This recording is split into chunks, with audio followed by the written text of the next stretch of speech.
રાજ્યમાં 2 દિવસ બાદ એસટી કર્મચારીઓની હડતાલ આખરે સમેટાઈ ગઈ છે। વાહન વ્યવહાર મંત્રી આરસી ફળદુ સાથે યોજાયેલી સંકલન સમિતિની એક બેઠક નિષ્ફળ રહી હતી, જે બાદ બીજી બેઠક યોજવામાં આવી અને જે બેઠકમાં સરકાર તરફથી સંકલન સમિતિની 7મા પગાર પંચનો લાભ આપવાની માંગણી આખરે સ્વીકારવામાં આવી છે અને આ અંગે લેખિતમાં બાહેધરી પણ આપવામાં આવી છે। 13 જેટલા પડતર પ્રશ્નો પૂર્ણ કરવા માટે સરકારે ખાતરી આપી છે, જેમાં પગારમાં વિસંગતતા દૂર કરવાની પણ માંગણી છે।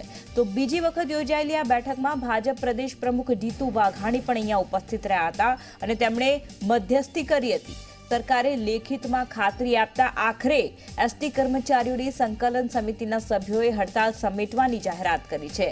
હડતાલ ઉપર ઉતરેલા 45,000 કર્મચારીઓ હવે પરત કામે લાગી ગયા છે।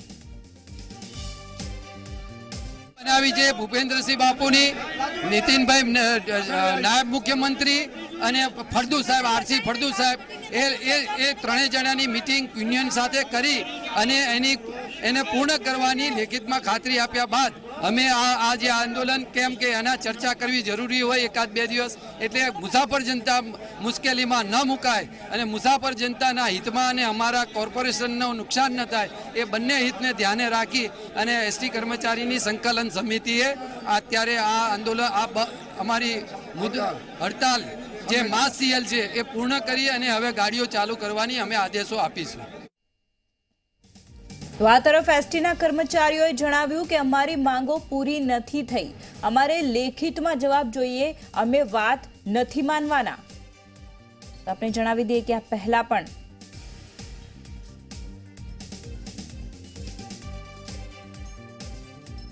પૂરી થઈ નથી। અમારે કહે છે કે 7 દિવસની મુદત આપી, મુદત આમાં જોતી નથી। અમારે કાયદેસર લેખિત જોઈએ છે કે અમારે આ લાભ મળે, બાકી અમારે આ 2 દિવસ ઉભા રહ્યા, 7 દિવસ બીજા ઉભા રહીશું।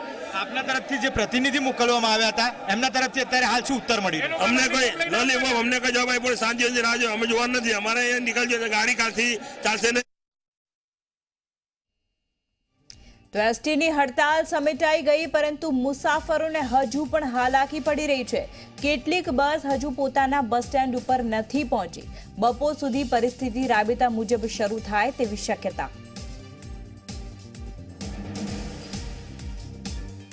તો બપોર સુધી પરિસ્થિતિ પહેલાની જેમ રાબેતા મુજબ ચાલુ થશે। ઉલ્લેખનીય છે કે અત્યારે જે હડતાલ છે તે તો સમેટાઈ ગઈ છે, પરંતુ રાબેતા મુજબ હજુ પણ બસો નથી આવી પોતાના બસ સ્ટેન્ડ ઉપર, જેના કારણે જે રોજિંદુ અપડાઉન કરતા જે લોકો છે, મુસાફરો છે, તેને મુશ્કેલી થઈ રહી છે।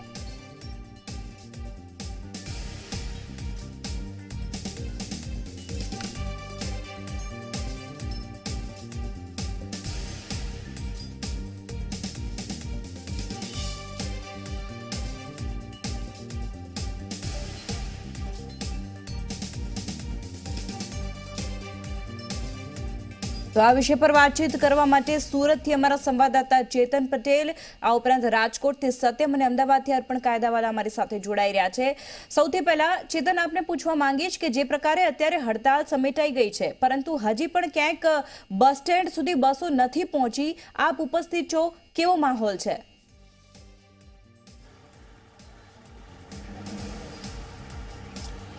જી, ખાસ કરીને 7મા પગાર પંચ તેમજ વિવિધ પડતર પ્રશ્નોને લઈને એસટી વિભાગના કર્મચારીઓ દ્વારા 2 દિવસ હડતાલ યોજી હતી। ખાસ કરીને મોડી રાતે જે રીતે સંકલન બેઠક યોજાઈ હતી અને જેમાં મહત્વપૂર્ણ નિર્ણય લેવામાં આવ્યો હતો કે જે 7મા પગાર પંચ છે તેની સરકાર દ્વારા સૈદ્ધાંતિક મંજૂરી આપી દેવામાં આવી છે અને ત્યારબાદ વહેલી સવારે 4 વાગ્યાથી ફરીથી એસટી ડેપો ધમધમતો થયો છે। ખાસ કરીને આપ જે દ્રશ્યો જે જોઈ રહ્યા છો તો સુરત એસટી વિભાગનો જે ડેપો છે, જ્યાં જે હડતાલ સમેટાય છે ત્યારબાદ જે મુસાફરોનો જે ઘસારો છે તે વહેલી સવારથી જ અહીં જોવા મળ્યો હતો। જો કે મહત્વની વાત એ છે કે અહીં સુરતની વાત કરીએ તો સુરતમાં રોજ 50,000થી વધુ લોકો અહીં મુસાફરી કરતા હોય છે। જો કે હજુ પણ કેટલીક જે બસો છે તે પોતાના ડેસ્ટિનેશન પર આવી નથી, જેને કારણે જે મુસાફરો છે તે મુસાફરોને ભારે હાલાકીનો સામનો કરવો પડી રહ્યો છે।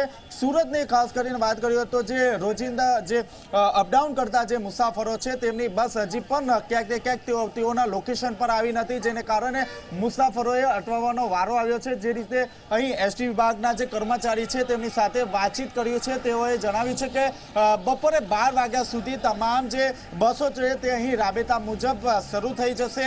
હાલ આપણી સાથે એસટી વિભાગના જે ડ્રાઈવર છે તે જોડાયા છે, તેમની સાથે આપણે વાતચીત કરવાનો પ્રયાસ કરીશું। જે સાહેબ, જે રીતે હડતાલ સમેટાઈ છે, શું કહેશો?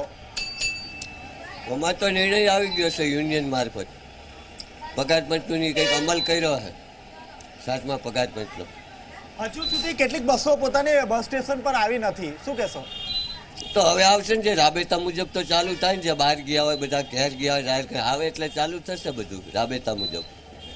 જી, આપે જે રીતે જોયું તે રીતે ખાસ કરીને બપોરે 12 વાગ્યા સુધીના સમયમાં જે પણ બસ જે છે તે રાબેતા મુજબ ફરીથી તેના શિડ્યુલ પ્રમાણે અહીં આવી જશે। જી બિલકુલ ચેતન, આપ અમારી સાથે જોડાયેલા રહેજો। અર્પણ, આપને પૂછવા માંગીશ કે આપ અમદાવાદમાં બસ સ્ટેન્ડ ઉપર ઉપસ્થિત છો, ખાસ કરીને જે પ્રકારે 2 દિવસ ભારે નુકસાન થયું છે, આપ જ્યાં ઉપસ્થિત છો ત્યાં કેવો માહોલ છે? બસ રેગ્યુલર ચાલુ થઈ ગઈ છે?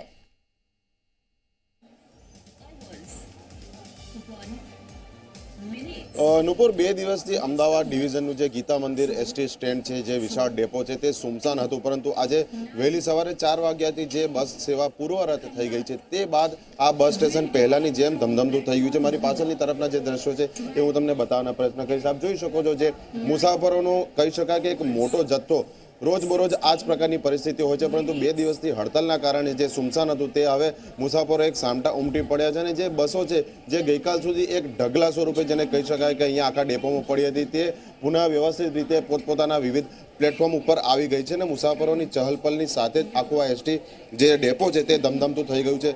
વાત જે છે કે કેટલીક બસો લેટ પડી રહી છે, તો હડતાલના કારણે 2 દિવસથી કેટલીક લાંબા અંતરની બસો જે છે રાજ્યના વિવિધ નગરો અને અન્ય ગામડાઓના વિવિધ એસટી ડેપો અને સ્ટેન્ડ ઉપર ઉભેલી હતી, એટલે જે પોતાનું શેડ્યુલ છે, પોતાનું જે રૂટ છે, તેને નિયમિત થતાં લગભગ બપોર સુધીનો સમય થશે અને તે બાદ સમગ્ર જે એસટી સેવા છે તે પૂર્વવત થઈ જશે। પરંતુ સવારથી જે રીતે 4 વાગ્યાથી એસટી સેવા શરૂ થઈ ગઈ છે, મોટાભાગના મુસાફરોને પોતાની જે જરૂરની છે બસો છે તે જુદા જુદા રૂટ ઉપર જવા માટે મળી રહી છે, એટલે હાલ અહીંયા કહી શકાય કે સંપૂર્ણ સેવા કાર્યરત થઈ ગઈ છે।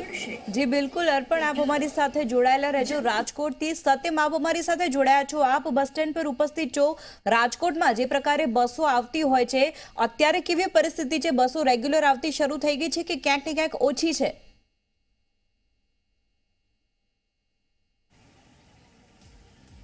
જી ચોક્કસથી જે એસટી વિભાગના કર્મચારીઓની છેલ્લા 2 દિવસથી જે હડતાલ ચાલુ હતી અને હડતાલ દરમિયાન અનેક વિરોધો જોવા મળ્યા। એસટી વિભાગના જે કર્મચારીઓ છે તેના દ્વારા ઉગ્ર દેખાવો પણ કરવામાં આવ્યા, પરંતુ ગઈકાલે સાંજના સમયે જે સરકાર સાથેની બેઠકમાં આ એસટીના કર્મચારીઓ સાથેનું સમાધાન થયું અને તેમની જે માંગણી હતી તે સરકાર દ્વારા ક્યાંક સંતોષવાની ખાતરી આપવામાં આવી છે, જેને લઈને આ એસટી વિભાગની જે હડતાલ હતી તે સમેટાઈ છે અને અત્યારે રાબેતા મુજબ તમામ જે બસો છે તે ચાલુ થઈ ગઈ છે। રાજકોટ એ સૌરાષ્ટ્રનું હબ છે અને જે રીતે મેં આપને પહેલા પણ જણાવ્યું હતું કે સૌરાષ્ટ્રમાંથી મોટા પ્રમાણમાં જે મુસાફરો છે તે રાજકોટ આવતા હોય છે અને મુસાફરી કરતા હોય છે। 2 દિવસ દરમિયાન મોટા પ્રમાણમાં જે મુસાફરો છે કે તેમને પરેશાની પડી હતી, પરંતુ એસટીની જે આ હડતાલ સમેટાઈ જતા તેઓમાં પણ ખુશી જોવા મળી રહી છે। આપણી સાથે કેટલાક વિદ્યાર્થીઓ જોડાયા છે, આપને પૂછવા માંગીશ કે આજે હડતાલ સમેટાઈ છે, શું કહેશો? 2 દિવસ ખૂબ હેરાન થયા હશો। આમ આપણે અત્યારે જોઈએ તો ખૂબ જ 2 દિવસ ભારે હાલાકીનો સામનો કરવો પડ્યો હતો। સ્ટુડન્ટ તેમજ લોકલ પબ્લિક કે આમ જાહેર જનતાને ખૂબ જ મુસાફરી દરમિયાન અનેક મુશ્કેલીઓ વેઠવી પડે તો છતાં પણ જો હવે રાબેતા મુજબ ચાલુ થઈ ગયું છે, એટલા માટે અમારામાં ખુશી અને આનંદનો લાગણી ટૂંકમાં જોવા મળી રહી છે ટૂંકમાં। એટલે વ્યવસ્થિત બધું ચાલુ થઈ ગયા હોવાથી અમને પણ અને તમામ જાહેર જનતાને પણ પબ્લિકમાં ભારે ટૂંકમાં શાંત અનુભવ થયો। તમે ક્યાંથી આવો છો અને દરરોજ બસમાં અપડાઉન કરો છો? હડતાલ સમેટાઈ છે, શું કહેશો? અમે ગોંડલ શહેરથી આવીએ છીએ અને રોજ સવારે 6:30 વાગે અમારે ગોંડલથી નીકળવાનું હોય, પણ 2 દિવસથી આ કોલેજમાં રજા રાખવી પડી કેમ કે એસટી હતી નહીં, એટલે માટે પરમદી તો બાઇક લઈને આવવું પડ્યું અને અહીંયાથી પ્રાઇવેટ વાહનમાં તો બહુ વધારે ભાડું 50-100 રૂપિયા, 30 રૂપિયાના 50-100 રૂપિયા લે છે, એટલા માટે 2 દિવસ કોલેજે રજા રાખવી પડી। હવે રાબેતા મુજબ બસ ચાલુ થઈ ગઈ તો બહુ અમારા માટે સારું છે, કેમ કે એસટી બંધ હોય તો અમારે કોઈ પણ સુવિધા ઉપલબ્ધ ન આવે। તો આ હતા વિદ્યાર્થીઓ, તેઓનું પણ કહેવું છે કે એસટી વિભાગની જે હડતાલ સમેટાઈ છે તેમનામાં ખુશી જોવા મળી રહી છે, કારણ કે જે 2 દિવસ જે હડતાલ ચાલી હતી, આજે અપડાઉન કરતા જે વિદ્યાર્થીઓ છે તેને પણ મોટી મુશ્કેલી પડી હતી અને તેઓએ ક્યાંક પોતાની કોલેજોમાં આ 2 દિવસ હડતાલના કારણે રજા પણ રાખી હતી। તો કેટલાક વિદ્યાર્થીઓ પોતાના જે ગ્રામ્ય પંથકો છે કે ત્યાંથી પોતાના જે વાહનો છે કે તે લઈને અહીં પહોંચ્યા હતા, પરંતુ આજે જ્યારે જે હડતાલ ગઈકાલે મોડી રાતથી સમેટાઈ છે અને અત્યારે રાબેતા મુજબ જે એસટી બસની જે સેવા છે તે શરૂ થઈ ગઈ છે. જી બિલકુલ સત્યમ, આપ અમારી સાથે જોડાયેલા રહેજો અને આ જ વિષય પર વધારે વાતચીત કરવા માટે વડોદરાથી અમારા સંવાદદાતા તુષાર પટેલ પણ જોડાયા છે. જે તુષાર, આપ અત્યારે વડોદરામાં બસ સ્ટેન્ડ ઉપર ઉપસ્થિત છો. જે પ્રકારે સવારથી રાબેતા મુજબ કાર્ય તો ચાલુ થઈ ગયું છે, પરંતુ બસની સંખ્યા ઓછી જોવા મળે છે, ત્યાં કેવી પરિસ્થિતિ છે?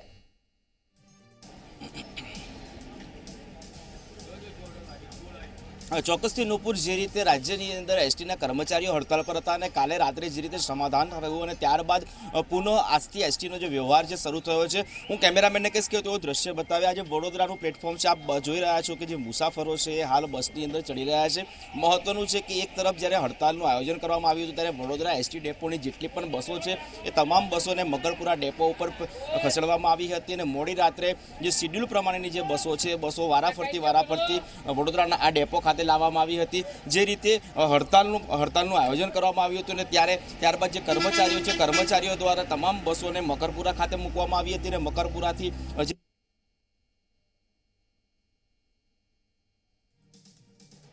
જી આભાર તુષાર, ચેતન, અર્પણ અને સત્યમ, આપ સૌનો માહિતી બદલ. તો જે પ્રકારે સવારના 4 વાગ્યાથી જે બસ છે તે રાબેતા મુજબ ચાલુ થઈ ગઈ છે, પરંતુ જે સંખ્યા છે તે ઓછી છે અને જે બસની સંખ્યા છે તે બપોર સુધીમાં યથાવત રાબેતા મુજબ ચાલુ થાય તેવી શક્યતા.